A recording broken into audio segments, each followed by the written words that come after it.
জামাত ইসলামী কোন ইসলামী দল নয়। যিনি বলেন তিনিও কিয়ামতে উঠবেন, আমরা উঠব। আমি 50 বছর কোরআনে কারীমের খেদমত করি, আর 1973 সনে জামাতের রুকন হয়েছি।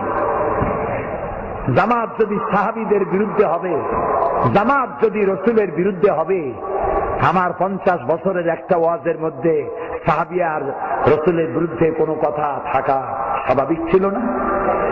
আছে কোথাও? আমার পা থেকে শুরু করে মাথা পর্যন্ত সুন্নতের কোনো অভাব আছে? সরছিনা মাদ্রাসায় পড়েছি, খুলনায়ও পড়েছি।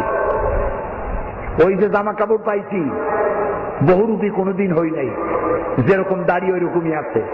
আপনারাই তো দেখতেছেন, উল্টো পাল্টা দেখছেন, উল্টো পাল্টা দেখছেন।